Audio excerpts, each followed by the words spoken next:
자, 안녕하세요. 의과학자이면서 분노조절 상담사 뿔라햄스터입니다. 오늘은 여러분들에게 또 다른 책 하나를 소개시켜드리고 이 책에 대해서 한번 내용을 짚어보는 시간을 가지려고 하는데요.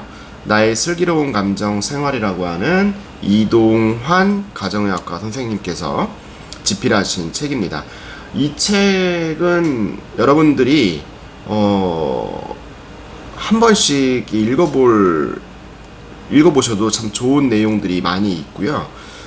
기존의 책들이 뭐 이렇게 방법론적인 내용에 치중해 있다면은 이 책은 좀 여러 분야에 대해서 좀 잘 설명을 했어요. 그래서 어떤 인간의 감정이 되게 다양하게 나타나기 때문에 그 감정 생활에 대해서 어떤 것들이 있고 그 감정을 극복을 하기 위한 노하우들, 그리고 우리 주변 일상생활에서 실천할 수 있는 방법들에 대해서 자세하게 기술되어 있기 때문에 저는 개인적으로 이 책을 좋아하는 편이고요. 걱정이라든가 불안감 또는 우울감 이런 것들이 이제 습관화된 그런 사람들한테 상당히 도움이 많이 되는 책이에요. 제가 그 앞전 영상에서 샵 34번 영상인가요? 거기서 제가 그 감정 수업이라는 책을 가지고 이제 앞으로 영상을 좀 많이 찍겠다고 말씀을 드렸는데, 그거는 이제 댓글 다신 분들 중에서 그 책을 산 다음에 영상을 좀 찍어달라고 하시는 분들이 계셔가지고 준비를 하고 있고요. 틈틈이 다른 영상들도 제가 찍기 때문에 오늘은 요 나의 슬기로운 감정 생활이라는 책을 가지고 내용을 짚어보도록 하겠습니다. 그 제 영상 보시는 분들이 헷갈려 하시는 게 뭐냐면은 그 책 하나만 가지고 이렇게 하는 게 아니냐 이렇게 얘기하시는데, 그게 아니고요. 그 여러 가지 다양한 책들과 그 다음에 또 책을 가지고 영상을 찍지 않을 경우에는 제가 개인적으로 제가 이제 주제를 정해가지고 영상을 찍기 때문에 여러분들이 그거 참고하셔가지고 원하시는 영상을 보시면 될 것 같아요. 자, 오늘은요 이 책 내용 중에 페이지가 127페이지예요. 127페이지에 마음의 감기 그리고 우울증을 위한 특별 처방전이라는 제목을 가지고 작가가 얘기한 그 내용을 한번 읽어보면서 여러분들하고 생각을 해보는 시간을 갖도록 하겠습니다. 우선 128페이지에 그 아래쪽에 보시면은 마음의 감기 우울증이라고 나와 있고요. 약보다는 큰 코 다친다라는 소제목을 가지고 이야기를 하고 있습니다. 제가 분노조절 상담사이기 때문에 분노조절에 대해서 많이 어떻게 감정을 컨트롤할 수 있는 방법들에 대해서 여러분들한테 상담도 하고 또 영상도 찍고 하지만은, 분노 조절이 잘 안 되시는 분들의 마음의 그 내면 속에 이렇게 잘 살펴보면은 우울증이 동반되어 있는 경우가 상당히 많거든요. 우울증이라는 것도 아주 이 종류가 여러 가지가 있기 때문에 우울증도 저는 이렇게 진단을 내리고 있어요. 그러니까 말 그대로 내가 우울한 심리가 누적되다 보니까 이것이 바깥으로 표출되는 분들도 계시고요. 그 다음에는 그냥 속으로 완전히 삭히시는 분들도 계시거든요. 근데 이제 대부분 속으로 많이 삭히시다 보니까 이게 감정이 완전히 이렇게 바깥으로 표출되는 것이 차단되다 버리니까 이게 이제 우울증이라든가 불안감 이런 것들이 이제 심화가 되는 건데, 감정을 좀 잘 표현하시는 분들 중에서도 우울증을 가지고 계신 분들이 상당히 있습니다. 내담자들을 이렇게 통계를 내보면은. 그래서 그분들은 우울증을 가지고 있는데 이거를 표현하는 방법 또 조절하는 방법이 잘못되었기 때문에 약간 폭력적으로도 바뀔 수가 있고요. 또 이것이 이제 심화가 되면은 분노로서 표출되기도 하죠. 근데 그 우울증을 가지고 계신 분들이 분노를 표출하는 방법이 잘못되었기 때문에 그 분노 조절이 잘못하다가는 안 되면 이것이 결국은 좀 더 큰 심각한 문제로까지 발전을 하게 되는 겁니다. 자, 그래서 오늘은 한번 128페이지 내용을 한번 읽어보도록 하겠습니다. 자, 만성피로 클리닉을 찾아오시는 환자들 중에 우울증이 상당히 많이 있는데 주로 초기 단계인들이 꽤 있대요. 그래서 이제 우울증이 시작이 될 때 자기가 우울한 것인지 또 잘 우울하지 않은 건지도 잘 모르고 그냥 기분이 좀 안 좋다 해가지고 이렇게 상담을 받으러 오시는 분들이 많대요.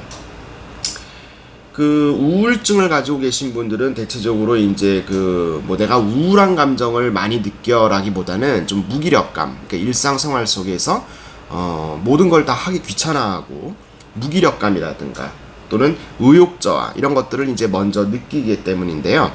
과거에 흥미가 있었던 일들이 재미가 없어진다든지 또는 모든 것에 의욕이 떨어지고 또 무기력해진다든지 또는 식욕도 갑자기 억제가 되고 이런 증상들이 한 달 이상 지속이 되거나 그러면은 우울증 진단을 받아보시는 것이 좋습니다. 물론 뭐 사람이 스트레스를 직장이라든가 이런 데서 받게 되면은 뭐 한 2, 3일 정도는 뭐 이렇게 급성으로 우울증 증상 비슷한 게 와가지고 무기력해지거나 피곤하거나 잠만 잔다든가 이런 일이 생기기 쉽죠. 그런데 이런 증상들이 개선되지 않고 나아지지 않고 한 달 이상 지속이 돼서 일상생활에 지장을 초래할 만큼의 증상이 내가 느낀다면은 이거는 빨리 심리상담소라든가 아니면은 인근에 있는 그 정신과 병원에 가셔가지고 상담을 통해서 자신의 마음이 지금 어떤지 한번 이런 것들을 고민을 해보시고 진단을 받아보셔서 치료를 받아보시는 것이 좋을 것 같아요. 자, 우울한 감정은 다른 나쁜 감정들과 함께 나타나는 경우가 많대요. 또는 여러 나쁜 감정들의 결과로 우울한 감정이 밀려들 수도 있다. 특히나 이제 우리 완벽주의 성격을 가지고 있는 사람들 있잖아요. 완벽주의 성격을 가지고 있는 사람들은 자기가 하는 일에 대해서 조금이라도 빈틈이 생기거나 남으로 하여금 어떤 그 지적을 받을 만한 그런 일들을 전혀 하지 않아요. 그러니까 너무 완벽하기 때문에 이런 사람들은요 늘 불안해요. 그러니까 내가 남한테 지적을 받지 않을까? 또 내가 이거 한 일이 완성도 있게 해야 되는데 그것이 제대로 안 됐지 않을까? 그러니까 막연한 불안감이죠.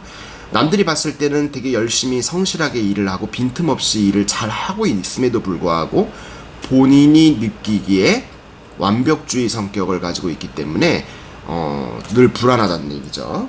그래서 그 불안감이 우울감을 불러온대요. 또 강박적인 성격의 사람들도 마찬가지예요. 그러니까 완벽주의 성격을 가진 사람들이 좀 그 강박주의 성향을 띌 가능성이 좀 높다고 얘기를 하는데 보통 보면은 뭐 강박주의의 가장 흔한 거는 뭐겠어요.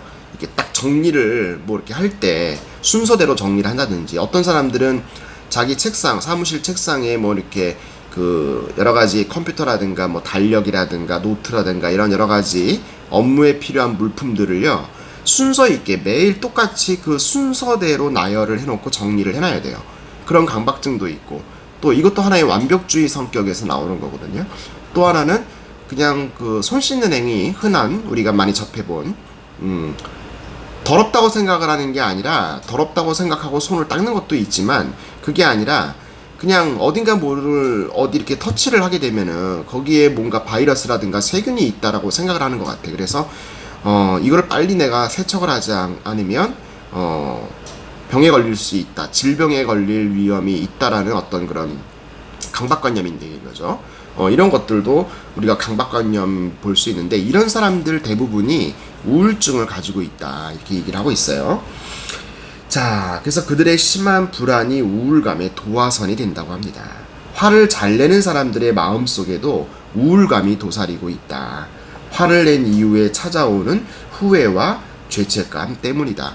자, 분노 조절 장애가 심하신 분들도 있지만은 좀 이제 분노 조절 장애 초기에 계신 분들도 계십니다. 이분들은 어느 정도는 자기가 화를 낸 거를 인지를 하고요. 그 화를 낸 다음에는 후련하다든지 어떤 그런 속 시원하다는 느낌을 갖는 것보다는 후회를 금방 하게 돼요. 그러니까 내가 상대방한테 어떤 업무상에서 좀 짜증이 나는 일이 있어가지고 상대방한테 화를 막 내다 보면은 이게 이 정도까지 화를 낼 상황이 아닌데도 불구하고 너무 과하게 화를 내다 보면은 괜히 나중에는 이제 상대방으로 하여금 미안한 감정이 들기도 하는 거죠. 그러니까 후회감이 나타난다 이런 얘기예요. 그래서 이런 화를 낸 이후에는 후회라든가 죄책감 이런 것들도 나타나게 되고요. 그래서 우울감이 이제 여러 가지 뭐 신체적, 심리적인 증상들과 함께 뭐 6개월 이상 지속이 되면 우울증을 진단받게 되는데요. 우울증은 매우 흔한 질병이다. 그래서 흔히들 우울증을 마음의 감기라고 이야기합니다. 자, 우리가 살아가면서 우울증에 걸릴 확률이 남성이 5에서 12%, 여성이 10에서 25% 정도로 여성이 2배 정도 더 많대요. 평균적으로 6명 중에서 1명꼴이다. 여성들이요. 자, 우울증은 흔한 질환이지만 그렇다고 가볍게 넘겨서는 절대로 안 되는 정신질환이라고 지금 얘기하고 있습니다. 자, 가볍고 흔한 질병인 감기도 그냥 방치를 하게 되면은 폐렴이라든가 이런 여러 가지 합병증이 생기게 되면은 목숨을 잃을 정도로 위험해지는 것과 같은 이치다. 마음의 감기인 우울증도 목숨을 앗아가는 무서운 합병증으로 발전할 수 있음을 기억해야 합니다. 그래서 우리가 뉴스를 통해서 접하는 우울증 환자들의 그 자살 소식들도 많이 나타나잖아요. 그죠? 뭐 우울증에도 뭐 임신성 우울증도 있고 여러 가지 종류가 다양하지만은 그 자기 자신 우울증에 걸렸을 때는요, 모든 거를 다 포기하게 되는 거예요. 그러니까 자신의 감정이라든가 이런 것들이 뭐 옳고 그른 거를 따질 겨를도 없이 그냥 현재 내가 느끼고 있는 그 감정 자체에만 충실하다 보니까 미래가 안 보이는 거고 앞이 안 보이는 거고 당장 이 순간을 어떻게 해야 될지를 모르기 때문에 극단적인 그런 자살이라는 방법도 활용을 하게 되는 거기 때문에 이 마음의 감기라고 일컬어지는 우울증이 의심이 된다면은 반드시 치료를 받아야 된다. 뭐 정신과 병원을 가는 것 자체를 뭐 부끄럽게 생각을 하거나 남들이 어떻게 생각할까가 중요한 게 아니고 본인이 가지고 있는 그런 우울한 심리를 빨리 해소할 수 있는 방법을 찾아야 된다라는 얘기죠. 자, 다행히도 우울증은 정신건강의학과 뭐 전문의에게 정확하게 진단을 받고 꾸준히 치료받으면 잘 치유될 수 있는 질병이다라고 얘기를 하고 있습니다. 제 생각은 조금 다른 게 우울증 치료의 가장 기본이 그러니까 좀 양분되어 있는 거죠. 정신과 병원에 가면은 주로 이제 물론 상담도 하지만 상담이 저는 우선이라고 생각을 안 하고 이제 약물 치료가 좀 우선시 된다고 저는 생각을 하거든요. 저도 이제 의과학자고 의학을 연구하고 있는 사람이지만 정신과 치료에서 처방해주는 약 이게 이제 우리가 뇌의 어떤 그 우울증과 관련된 여러 가지 뭐 호르몬들 이런 것들을 이제 억제시키는 도파민이라고 하는 호르몬을 억제시키는 너무 과하게 이제 그 도파민이 분비가 되면은 이제 우울증이 올 수도 있다 이렇게 얘기를 하기 때문에 그런 이제 약물 치료가 중시되는 거고요. 그리고 이제 일반적으로 뭐 우리가 심리센터라든가 심리상담센터 이런 데서는 약물을 처방할 수가 없기 때문에 주로 내담자하고 많은 대화를 하게 됩니다. 그 많은 대화를 통해서 이 사람이 가지고 있는 그 마음의 병의 근원이 무엇인지 그거를 먼저 상담을 하게 되기 때문에 저 생각은 두 가지를 동시에 활용하는 게 좋을 거라고 생각을 해요. 그러니까 상담도 받으면서 오랜 기간 동안에 그 내담자하고 이제 상담을 하면서 그 내담자의 그 마음의 병의 원인을 잘 캐치를 해서 대화를 많이 해주는 거죠. 예, 그리고 나서 이제 약물 치료가 필요할 정도면은 약물 치료도 같이 병행을 하면은 오히려 효과가 더 좋다라고 볼 수가 있어요. 보통 정신과 병원에서 정신과 의사하고 상담을 할 때는 그 상담 기간이 뭐 1시간, 2시간 그렇게 할 수가 없습니다. 보통 그렇게 물론 해주시는 선생님들도 계시지만 병원 특성상 뭐 한 사람을 2시간, 3시간 그렇게 붙잡고 해줄 수는 없는 노릇이잖아요. 그래서 이제 여러 날짜를 이렇게 내원을 해가지고 하는 경우가 있는데 저 생각은 다른 게 뭐냐면 상담이라는 거는 지속성이 있어야 돼요. 그러니까 만약에 오늘 하루 가가지고 상담을 받았다. 그러면은 뭐 며칠 뒤에 또 가가지고 상담 받으면 되지라고 생각하시는 분들도 있지만 저는 한 번 상담을 받을 때 그 내담자가 원하는 만큼의 상담을 받아야 된다고 생각을 하거든요. 물론 여러 차례에 걸쳐가지고 상담을 받아야 되겠지만 일회성 상담을 받을 때 충분한 시간을 할애해가지고 내담자를 상담을 해줘야 그 사람이 어느 정도 그 마음의 어떤 그 병의 원인을 오픈할 수 있는 그 시간을 벌 수가 있는 거거든요. 그래서 저는 이제 양쪽을 다 이렇게 병행을 하면은 좀 더 낫지 않을까 이런 생각을 또 하기도 합니다. 그래서 이렇게 이제 병원에 가가지고 진료를 받는 것도 중요하지만은 그 전에 우선 스스로의 감정 상태를 좀 먼저 파악을 해보는 것도 중요하다 이렇게 생각을 해요. 여기도 이렇게 나와 있거든요. 그래서 이제 여기 책에 나와 있는 내용 중에 체크리스트가 있는데 그 우울증 여기 지금 제가 말씀드리고자 하는 한 8, 9가지 체크리스트 중에서 5가지 이상의 증상이 뭐 2주 넘게 지속이 된다 그러면은 우울증을 한번 의심해봐라 이런 겁니다. 그래서 이게 그 순천향대학교 부천병원에 계신 정한용이라는 정신건강의학과 교수님께서 인터뷰를 할 때 이제 말씀을 하신 내용이래요. 체크리스트가. 자, 한번 얘기를 해볼게요. 자, 거의 하루 종일 우울한 기분이 든다. 첫 번째. 두 번째는 거의 모든 활동에서 흥미나 쾌감이 현저히 떨어진다. 두 번째. 세 번째. 체중이나 식욕이 많이 줄었거나 또는 늘어났다. 네 번째. 잠을 잘 자지 못하거나 잠을 또 너무 많이 잔다. 다섯 번째. 안절부절 못하거나 기력이 떨어진다. 여섯 번째. 피로하거나 에너지가 상실되는 느낌이 있다. 일곱 번째. 스스로가 쓸모없다는 생각과 과도한 죄책감이 든다. 여덟 번째.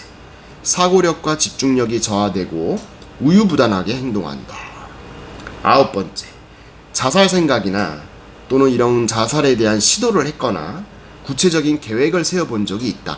자, 이 증상까지 가게 되면은 이거는 진짜 심각한 증상이기 때문에 당장 병원에 가셔야 되는 거고요. 이 증상 중에서 5가지 이상이 2주 이상 지속이 되면은 반드시 우울증을 의심해 봐야 된다. 우울증이라는 것이 무슨 뭐 정신질환이라기보다는 현대인들이 가지고 있는 마음의 병이에요. 그러니까 현대인들이 뭐 직장에서 스트레스를 받을 때도 있고 또 경제적인 문제도 우울증의 원인이 되기도 하는데 요즘 시대에는요. 이런 뭐 아주 그냥 떼돈을 가지고 있거나 뭐 재벌이 아닌 이상은 누구나 다 월급쟁이들은 그 월급이 들어오잖아. 월급이 한 달에 들어오면은 어떤 사람들은 그날 바로 아니면은 뭐 하루 이틀 만에 다 나가버리죠. 다 나가버리잖아. 뭐 공과금도 내고 또 핸드폰비 뭐 그래가지고 다 나가버리니까 자기가 실질적으로 한 달 동안에 쓸 수 있는 생활비는 돈 뭐 몇십만 원도 안 넣는 사람들이 수두룩해요.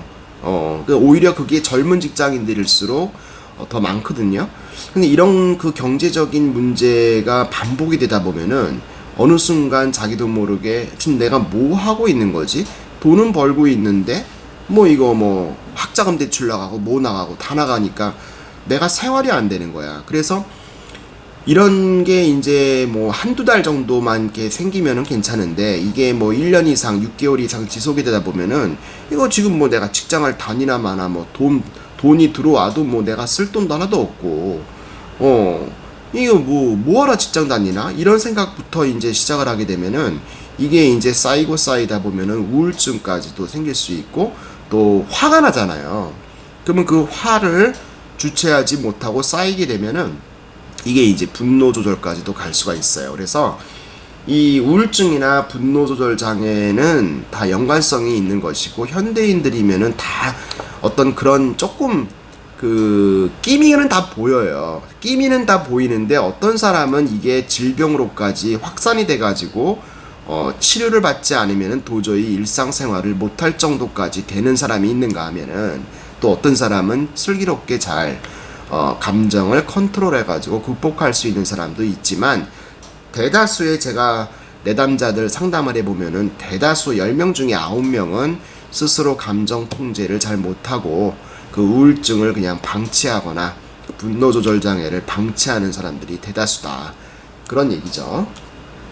자, 그래서 이렇게 지금 제가 말씀드린 9가지 체크리스트를 한번 봤는데 물론 이 체크리스트 9가지가 다 우울증을 진단하는 척도는 될 수가 없지만 흔히 우울증을 가지고 있는 사람들이 이 9가지 체크리스트 중에 7, 8가지 이상을 다 가지고 있기 때문에 이 리스트를 말씀을 드리는 거고요. 지금 제가 말씀드린 요 내용을 가지고 여러분들이 스스로 한번 체크리스트를 한번 작성을 해보셔가지고 한번 진단을 해보시길 바랍니다. 진단을 해보시고 나는 진짜 우울증이 좀 심각하다라고 하시는 분들은 제 영상 댓글을 통해서 상담을 해주셔도 되고요. 그리고 또 아니야, 나는 이 영상에 나오는 뿔난 햄스터를 못 믿겠어 라고 하시는 분들은 구독은 눌러주시고 좋아요는 눌러주시고 주변에 있는 정신과 병원에 내원하셔가지고 의사분들과 상담을 받아보셔도 되고요. 그거는 여러분들의 판단입니다. 하지만 저는 유튜브를 통해서 여러분들한테 상담을 해드리는 거는 비용이 안 들잖아요. 그죠? 그래서 여러분들이 제 영상을 보시고 한번 저와 함께 상담을 좀 해주십사 하시는 분들은 죄송합니다. 댓글을 달아주시면 제가 개인적으로 상담을 해드립니다. 지금 제 영상을 보시고 몇 분들이 이제 그 상담하시는 분들이 고정적으로 있으시거든요. 그분들한테는 제가 최대한 수차례에 걸쳐 가지고 상담을 해드리기 때문에 여러분들이 잘 활용하시면 좋고요. 그러면은 또 이렇게 또 질문하시는 분들이 계세요. 뿔난 햄스터 의과학자인데 상담이 될까? 예, 저는 분노조절 상담사, 국가에서 인정한 기관에서 발급되어지는 자격증, 검정시험을 합격을 해서 1급과 2급 자격증을 가지고 있고요. 그 다음에 이제 이 상담을, 이런 그 분노조절에 관련된 상담을 제가 많이 몇십 년씩은 하진 않았지만 나름대로 몇 년 동안 해왔기 때문에 제가 이제 여러분들한테 충분히 좋은 정보를 제공해드리고 여러분들의 감정 생활을 잘 조절할 수 있도록 도와드릴 수 있기 때문에 여러분들한테 말씀을 드리는 거니까 안심하시고 댓글을 통해서 고민 있으신 분들은 고민하시고 또 제 영상을 많이 봐주시면 좋을 것 같아요. 이 책도요, 제가 여러분들한테 소개시켜드리는 이유는 제 영상을 통해서 자주 이제 그 영상을 찍을 예정이에요. 그래서 한번 오늘은 이제 프롤로그처럼 마음의 감기 우울증에 대한 체크리스트